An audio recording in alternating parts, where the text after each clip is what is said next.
میرے لیے یہ عورت منحوس ثابت ہوئی ہے۔ حضرت علی رضی اللہ عنہ مرد کی بات سن کر عورت سے مخاطب ہو کر پوچھا، یہ بتاؤ یہ مرد آپ کو مار پیٹ رہا ہے؟ اس عورت نے جواب دیا، اے مولا علی، جب سے اس گھر میں قدم رکھا ہے تب سے یہ مجھے مار پیٹ رہا ہے۔ اس نے میرا جینا حرام کر رکھا ہے۔ مجھے تو ایسا لگتا ہے کہ میں شادی کر کے اپنے خامد کے ساتھ نہیں آئی، میں تو جہنم میں آ گئی ہوں۔ یہاں نہ سکون ہے نہ آرام۔ اس گھر میں ہر وقت مار پیٹ اور لڑائی جھگڑا ختم ہی نہیں ہوتا۔ میں غریب ماں باپ کی بیٹی ہوں۔ جب یہ مرد کے گھر والے میرا رشتہ کرنے کے لیے گھر گئے تھے تو انہوں نے کہا تھا کہ ہم نے جہیز نہیں لینا، ہمارے گھر میں اللہ کا دیا ہوا سب کچھ ہے۔ جب سے یہ مجھے شادی کر کے لے کر آیا ہے تب سے اس گھر میں لڑائی جھگڑے ختم ہونے کا نام ہی نہیں لیتے۔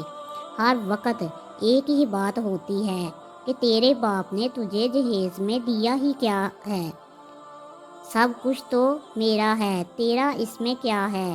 یہ مرد مجھے ہر وقت غیر مردوں اور عورتوں کے سامنے مارتا ہے اور ذلیل و خوار کرتا ہے، مجھے ہر وقت تانے دیتا رہتا ہے کہ تیرے باپ نے تجھے دیا ہی کیا ہے۔ جب باہر جاتا ہے تو بڑا پرہیزگار بن جاتا ہے، جیسا کہ اس جیسا دنیا میں کوئی اور بندہ ہے ہی نہیں، لیکن جب گھر کے اندر داخل ہو جاتا ہے اس کا رویہ میرے ساتھ سلوک بہت ہی برا ہو جاتا ہے۔ میرے ساتھ تو یہ بندہ فرعون جیسا سلوک کرتا ہے، گھر میں آتے ہی مجھے مارنا شروع کر دیتا ہے۔ میں تو اس بندے سے بہت تنگ آ گئی ہوں جو مجھے ہر وقت تانے دیتا ہے اور اس گھر سے باہر جانے کو کہتا رہتا ہے۔ میرے والدین کا وصال ہو چکا ہے، میرا اس کے علاوہ اس دنیا میں کوئی اور سہارا نہیں۔ میں اس لیے اس سے گھر سے باہر جانے سے ڈرتی ہوں، اس لیے کہ اس گھر سے باہر جانے سے ڈرتی ہوں کہ میں کہاں جاؤں گی، اور میرے شوہر نے میرا جینا حرام کر ڈالا ہے، اس گھر کو دوزخ میں بدل دیا ہے۔ حضرت علی رضی اللہ عنہ نے دونوں کی باتیں سن کر شوہر سے فرمایا کہ یہ بات نہ کہا کرو، اسے شادی کی ہے تو میرے گھر میں غربت آئی ہے۔ یہ انسان کی اپنی غلطیاں ایسی ہوتی ہیں جن کی وجہ سے اللہ تعالیٰ اس کے گھر میں تنگی کو حکم دے دیتا ہے۔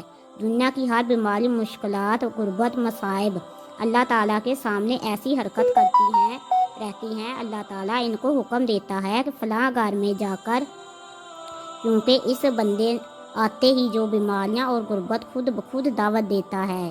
یہی وجہ ہے کہ جو بندہ برے کاموں میں اپنے آپ کو ڈال دیتا ہے تو دن بدن مشکلات اور تنگ دستی اس کے گھر میں ڈیرا ڈال لیتی ہے۔ کسی مرد کی شادی ہونے یا اس کی بیوی آنے سے اس کے گھر میں غربت یا مشکلات نہیں آتی، یہ سب کچھ بندے کی اپنی پیدا کی ہوئی غلطیوں کی وجہ سے آتی ہیں۔ اللہ تعالیٰ بندے کو آزمائش میں ڈالنے کے لیے غربت اور مسائل بھیجتا ہے، بندہ سمجھ جائے اور نیک کاموں کی طرف مائل ہو جائے۔ حضرت علی رضی اللہ عنہ نے فرمایا کہ 3 ایسے کام ہیں جن کو کرنے سے گھر تباہ ہو جاتے ہیں۔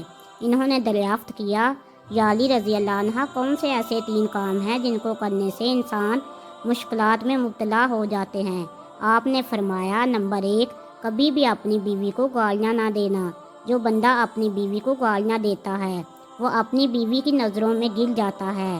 اللہ تعالیٰ گالیاں دینے والے کو نیکیاں مٹا دیتا ہے اور گناہ میں اضافہ کر دیتا ہے۔ اے اللہ کے بندے، کسی کو گالیاں دے کر اپنے آپ کو جہنم کی آگ میں نہ واجب کر۔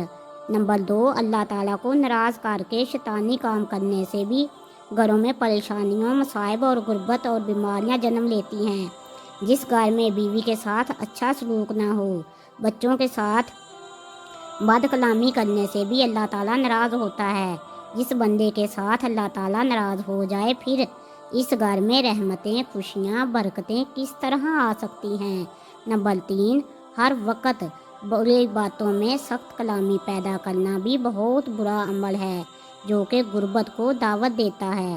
ہر وقت دوسروں کے بارے میں برے خیالات رکھنا، اللہ تعالیٰ کی عبادت میں وقت گزارنے کی بجائے لوگوں کی چغلیاں کر کے اپنے وقت کو ضائع کرنے سے بھی گھر میں غربت آتی ہے۔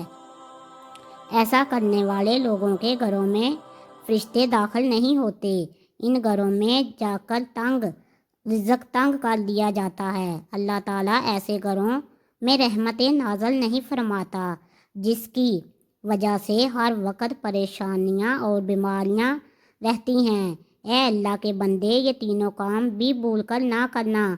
اگر تینوں کاموں میں سے کوئی بھی کرو گے تو تمہارے سونے جیسے گھر میں ویرانی آ جائے گی، تم غربت، پریشانیوں، طرح طرح کی بیماریوں میں مبتلا ہو جاؤ گے۔ اللہ تعالیٰ سے دعا ہے کہ اللہ تعالیٰ ہم سب کو ان تینوں کاموں سے بچنے کی توفیق عطا فرمائے۔ آمین ثم آمین یا رب العالمین۔